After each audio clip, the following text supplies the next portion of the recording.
Hello, good morning to eighth class students. कल हमने उससे जहाँ तक पढ़ा था उससे ठीक उससे आगे चलते हैं।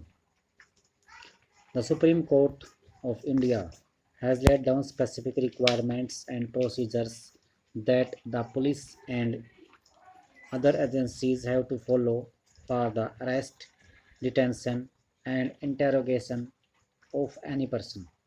ये सुप्रीम कोर्ट के द्वारा बनाए गए कुछ विशेष रूल रेगुलेशन हैं, कुछ प्रक्रियाएं हैं जिनका पालन प्रत्येक पुलिस उस स्टेट की, देश की, राज्य की पुलिस को करना चाहिए और विभिन्न एजेंसियां हैं जिनको इन नियमों का पालन किसी भी व्यक्ति को गिरफ्तार करते समय, हिरासत में लेते समय, डिटेंशन हिरासत होता है, डिटेंशन हिरासत में लेते समय या पूछताछ करते समय इनको ध्यान में रखना, इनका पालन करना अनिवार्य है।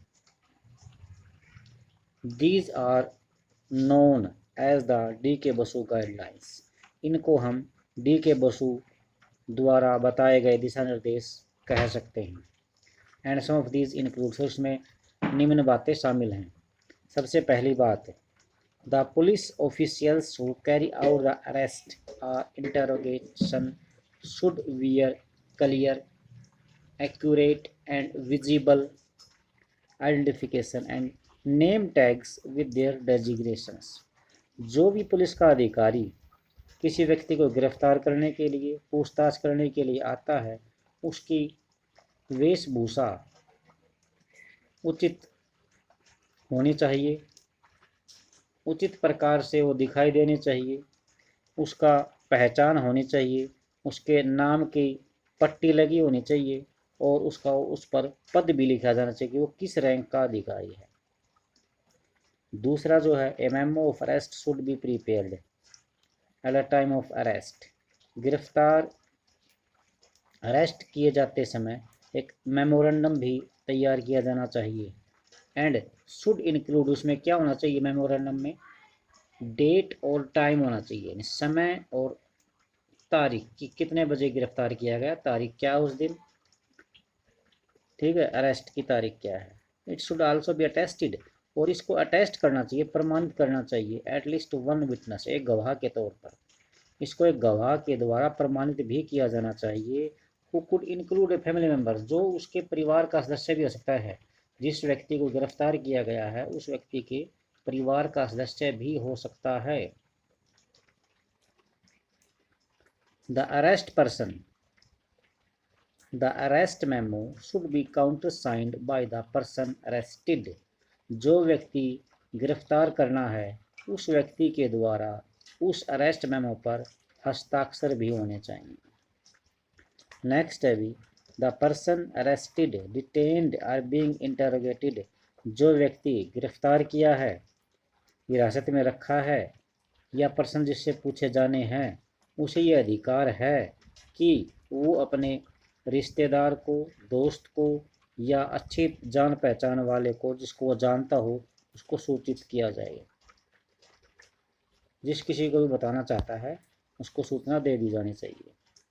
नेक्स्ट और लास्ट है, when a friend or relative lives outside the district. जब उसका दोस्त या उसका संबंधी उस जिले से बाहर रहता है जहाँ पर उसको गिरफ्तार किया गया है, तब उस स्थिति में the time and place of arrest and venue of the custody, तब जिस स्थान पर उसको गिरफ्तार किया गया है उसका समय, जहाँ पर गिरफ्तार किया गया वो स्थान, और जहाँ पर कस्टडी में रखा है वो स्थान भी उसको सूचना मिल जानी चाहिए 8 से 12 घंटे के अंदर अंदर। गिरफ्तार कर लिया गया है, उसके 8 से 12 घंटे के अंदर अंदर उसके दोस्त को, उसके रिश्तेदार को या जिस किसी को भी जो पहचान वाला है, 8 से 12 घंटे के बीच उसको सूचित कर देना चाहिए। ये गिरफ्तार होने वाले व्यक्ति के अधिकार हैं। तो ये जो 4 पॉइंट हैं इनको आप लिख लेना भी अच्छी तरह से। DK. Basu guidelines eight the time of arrest,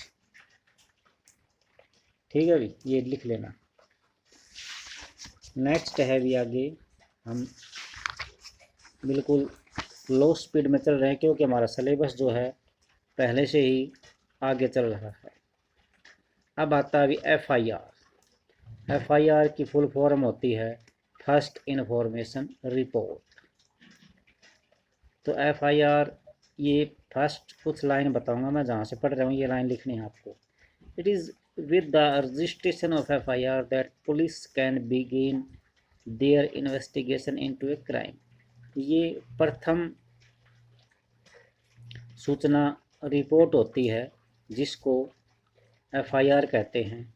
ये रजिस्ट्रेशन होता है, पंजीकृत होता है, पुलिस अधिकारी अपने रजिस्टर में लिखते हैं दैट द पुलिस, और ये होने के बाद ही FIR लिखने के बाद ही पुलिस जांच पड़ताल शुरू करती है, एक अपराध के बारे में जांच पड़ताल शुरू करती है। This law the law states that is compulsory for an officer in charge of a police station to register an FIR whenever a person gives information about a conceivable offense। ये कानून में बताया गया है कि ये प्रत्येक पुलिस जो अधिकारी होता है, पुलिस का थाने का जो इंचार्ज होता है, स्टेशन मास्टर या SHO जिसको हम कहते हैं, उसकी जिम्मेवारी बनती है कि अगर कोई भी व्यक्ति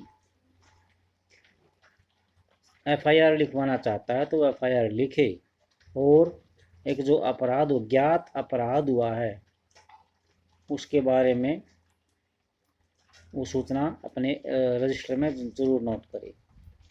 this information can be given to the police either orally or in writing.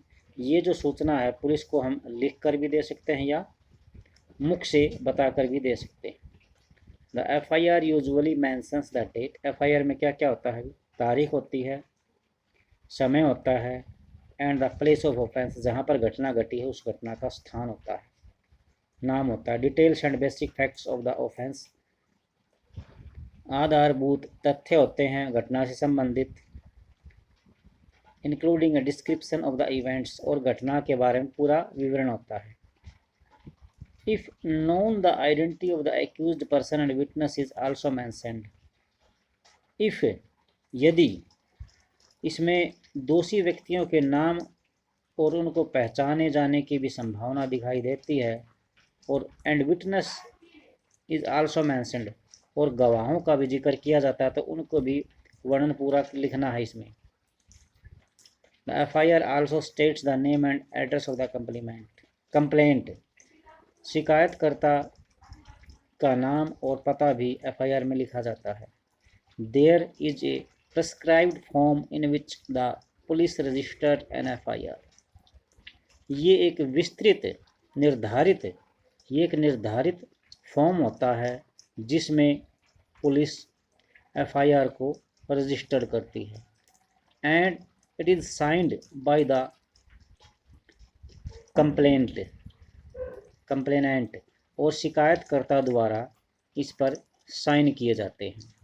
The complaint also has a legal right to get a free copy of the FIR from the police, और शिकायतकर्ता को यह अधिकार है कि वो इसकी एक कॉपी पुलिस से निःशुल्क मांग सकता है।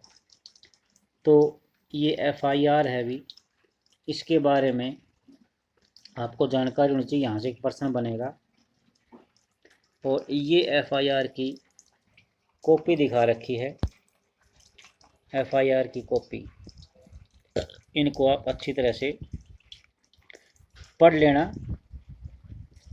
तो आज यहीं तक भी हमारा FIR के बारे में बताया है।